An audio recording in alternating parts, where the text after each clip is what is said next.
Welcome back. You're listening to the Cindy Laverty Show. I'm so glad that you're joining me today. My guest is Donald Altman, and we're talking about 1 minute mindfulness. You all know by now that my work is helping family caregivers move from overwhelm to empowerment. And so if you're caring for a loved one and you're really feeling overwhelmed, one, you need to get some help. And two, you need to read this book because this will really refocus you and center you. So go to 1minutemindfulnessbook.com and check it out. Donald, thanks so much for being here. We're talking about getting over the perfectionism trap before we had to go to break. And did we finish that? Well, I was just going to quickly say, I say in 1 minute mindfulness that we need to recalibrate and think of 7 is the new 10. Oh, I like that. That's great. That is about when good is good enough. Yes, when good is good enough. Sometimes you have to be great, but good can also be good enough. It doesn't always have to be perfect. You also have a section in the book on 1 minute mindfulness in relationships. And one of the things that I think is so important for people is this finding forgiveness factor. So how does forgiveness help our souls? It doesn't necessarily mean that you forgive somebody for what they did to you, but right. It doesn't mean that we condone or excuse what someone did. It doesn't mean that we would want an injustice to be done again to ourselves or others. It doesn't mean we're going to forget, but what forgiveness does is it helps us heal our own heart and move on.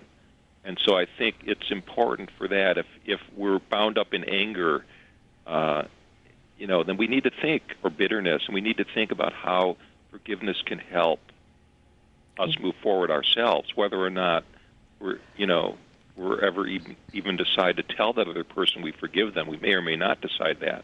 But so the forgiveness is a very personal gift that we offer, both to ourselves and to another. Well, and I think that in regard to ourselves, I think we have to begin there and forgive ourselves for maybe believing the stories that were told to us. Mm-hmm. Yeah.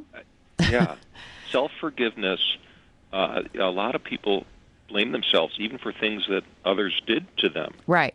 And so, self-forgiveness is really important, and I think that, and it's interesting, there's a loving-kindness meditation that I think is very powerful, and that I actually talk about in the book here.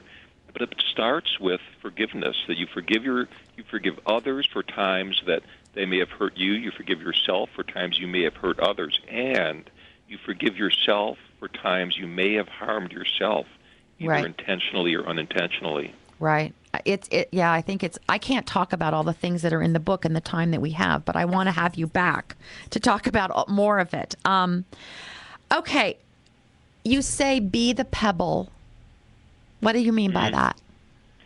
Be the pebble is one of my favorite 1 minute mindfulness practices. Mine too. In the book. Oh, good. Be the pebble is about how can we calm down the raucous, riotous, turbulent minds that we often have.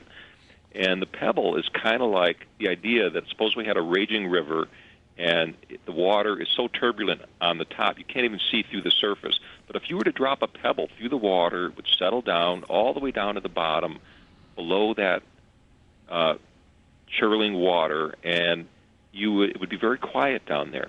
Mm-hmm. And so from that quiet place, you'd have a pebble's eye view of things. And so what I talk about here is using a word as a pebble. So a word pebble could be any word like one or peace or rest. I've had people use words of colors they like green, or even I had somebody a golfer who used the term bogey-free. Because bogey-free was calming for him. And so you could, isn't that good? I love that. So you could focus on your pebble word, just sit anywhere, anytime you're feeling overwhelmed and that your mind is just spinning, and focus on your pebble word. And also, notice your breath at the same time. Mm-hmm. And that will serve the purpose of dropping you below the surface of all those thoughts into a more quiet, restful place.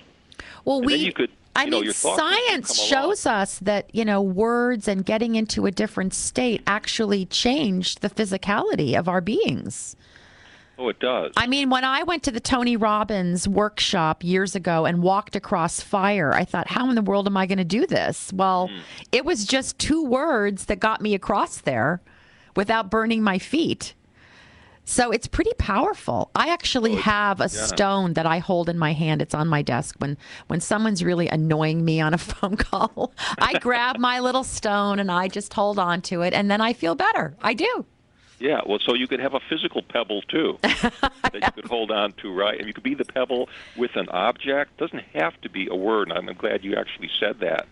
But it could be a color, it could be an object, but it could be a word. Right. I'm suggesting. And even just 5, 10, 15 seconds of just saying that word and just noticing your breath can have a very calming effect, very centering, and then you could move on through the rest of your day. Right, right. And then one of my other favorite parts in this book is where you say, pray for what you already have. That just really touched me. And what do you mean by that? Oh, my gosh, Paul. Uh-oh. Got a break. I've got to take a break, but I want to talk about pray for what you have when we come back from our break. So you're listening to Donald Altman on the Cindy Laverty Show. We're talking about 1 minute mindfulness. We'll be right back.